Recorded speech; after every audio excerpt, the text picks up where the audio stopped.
Hai teman-teman, nama aku Vivian Leonardo Teru dari Fakultas Hukum Universitas Atmajaya Yogyakarta. Saat ini aku ingin menjelaskan mengenai apa sih pengaruh dari KDRT dan juga masalah apa saja yang terjadi dalam KDRT.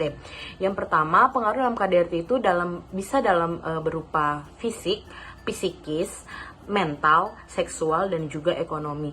Banyak sih contoh dari pengaruh-pengaruh dari KDRT itu sendiri. Contohnya bisa kita lihat apabila mental anak itu mengalami gangguan karena sering melihat orang tuanya sering melakukan KDRT. Tentu itu tidak bagus teman-teman untuk mental seorang anak, apalagi dia masih membutuhkan kasih sayang, perhatian dari orang tuanya.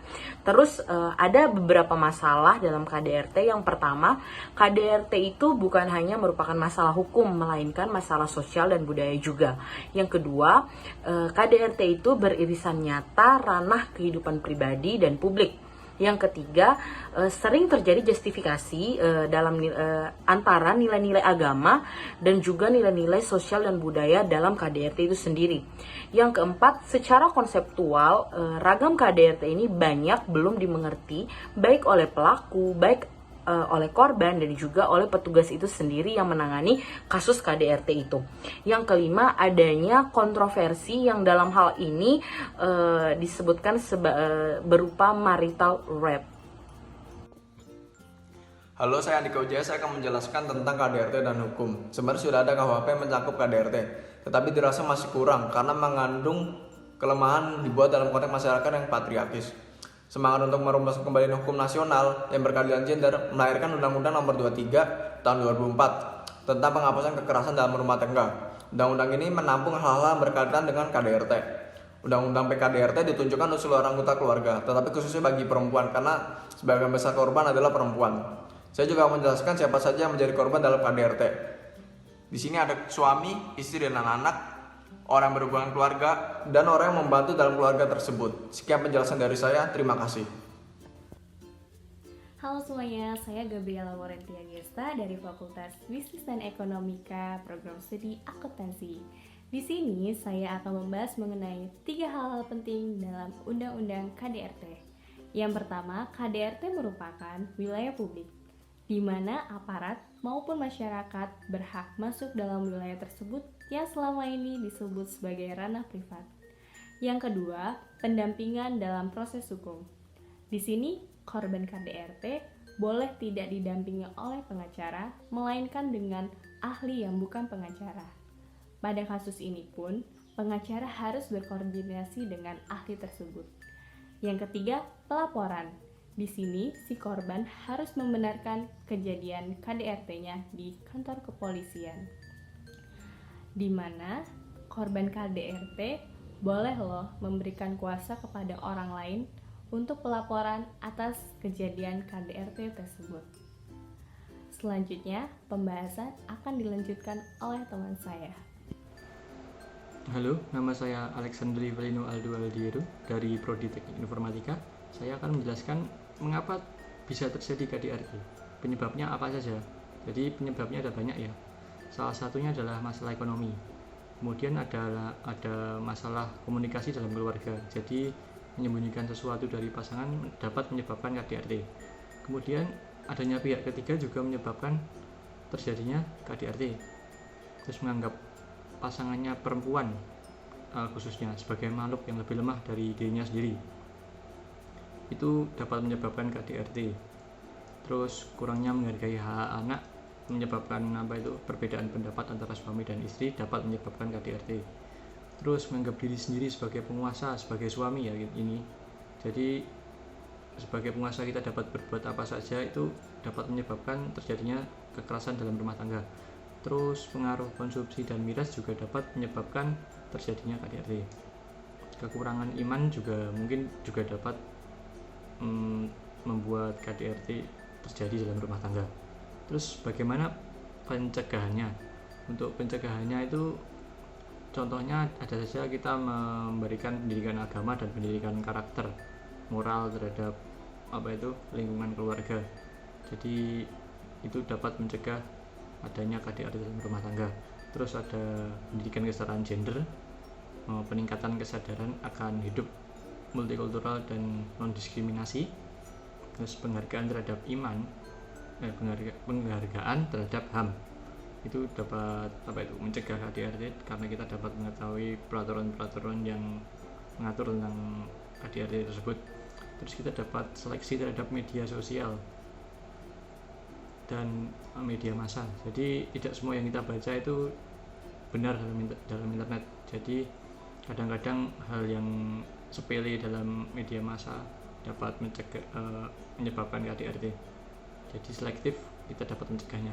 Terus penegakan hukum yang konsisten dari aparat dapat mencegah KDRT karena campur tangan aparat dalam penanganan sebuah KDRT. Sekian dari saya. Jika ada kesalahan saya mohon maaf. Sekian, terima kasih.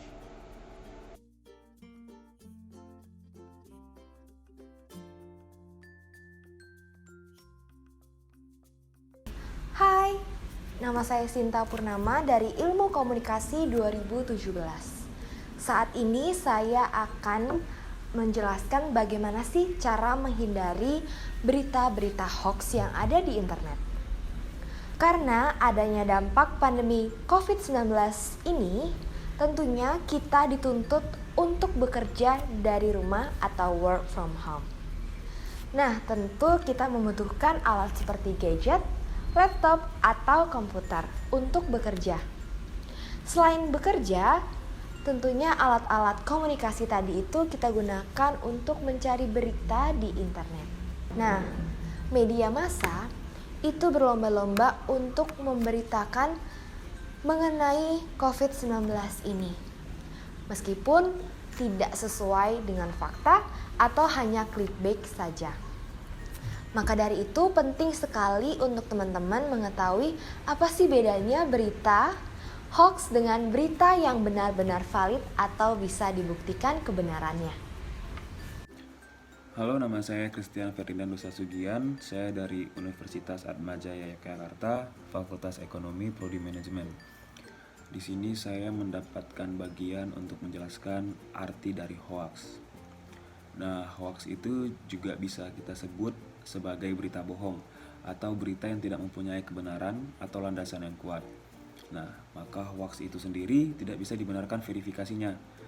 Seringkali kita juga mendengar bahwa hoax adalah informasi yang membalikkan fakta dan tidak tahu asalnya dari mana. Jadi untuk sekarang ini, orang-orang itu kerap menyebarkan hoax di mana-mana untuk bisa menjatuhkan lawannya. Mereka, oknum yang tidak bertanggung jawab ini sering menggunakan media sosial untuk menyebarkan berita palsu tersebut. Nah, jadi untuk kaum muda sekarang berhati-hatilah membaca sebuah informasi dan kita harus tahu dasar informasi tersebut dari mana dan baca secara lengkap. Jangan hanya dari judulnya saja. Nah, hanya itu yang bisa saya sampaikan untuk pengertian dari hoax. Terima kasih. Perkenalkan, nama saya Teresia Ferdian Septiani, mahasiswa Universitas Atmajaya Yogyakarta dari program studi teknik sipil. Nah, di sini saya akan menjelaskan tujuan dari hoax. Yang pertama, hoax bertujuan untuk membentuk dan menggiring opini publik. Yang kedua, untuk membentuk persepsi publik dari hoax itu. Yang ketiga, untuk menguji kecerdasan dan kecermatan pengguna internet dan pengguna media sosial. Nah, sebenarnya tujuan dari hoax itu beragam. Namun, secara umum, hoax disebarkan sebagai bahan lelucon atau hanya untuk keisengan. Hoax juga bertujuan untuk menjatuhkan orang yang dianggap pesaing. Bisa juga untuk media promosi dengan penipuan atau ajakan-ajakan untuk berbuat amal yang sebenarnya kita tidak tahu ajakan itu baik atau tidak dan tujuannya jelas atau tidak. Halo semua, perkenalkan nama saya Albertino Putra Kirans, mahasiswa dari Universitas Atmajaya Yogyakarta, Fakultas Hukum. Pada kesempatan kali ini saya ingin menyampaikan beberapa jenis-jenis hoax atau hoax. Di antaranya adalah satu, adanya berita bohong atau berita yang berusaha menggantikan berita yang asli yang bertujuan untuk memalsukan atau memasukkan ketidakbenaran dalam suatu berita. Contohnya, pada saat tahun 2018 yang lalu Indonesia sempat dilanda berita yang dimana terdapat keberadaan telur palsu atau telur plastik. Namun pada kenyataannya hingga sampai saat ini keberadaan dari telur tersebut tidak ada. Tetap pada umumnya telur-telur hingga sampai saat ini tidak ada yang namanya telur plastik atau telur palsu tersebut. Kemudian yang kedua, adanya propaganda atau kreativitas menyebarluaskan informasi fakta, argumen, gosip setengah kebenaran, atau bahkan kebohongan untuk mempengaruhi opini publik. Nah, contohnya ada salah satu tokoh politik sedang menyampaikan opini atau pendapatnya, kemudian ia sedang tengah diwawancari oleh narasumber. Namun pada keesokannya, narasumber tersebut melakukan kecurangan atau melakukan penggantian kata-kata apa yang sudah diucapkan dari tokoh politik tersebut dan kemudian disebarluaskan. Nah, ini merupakan salah satu contoh pelanggaran atau telah terjadinya hoax. Nah, sebaiknya kita sebagai manusia dan generasi muda hendaknya dapat menyaring berita-berita yang ada dan tidak langsung secara cepat menerimanya, karena kita harus dapat mengetahui sumber itu berasal dari mana. Nah, itulah pendapat dari saya. Sekian dan terima kasih. Nama aku Yosua Reman Simanjuntak dan saat ini aku akan menjelaskan dampak dari hoax. Nah, yang pertama itu hoax bisa menyebabkan generasi muda waktunya tersita karena terlalu sering bermain media sosial. Nah, padahal berita yang mereka konsumsi itu belum tentu benar dan bisa dipertanggungjawabkan.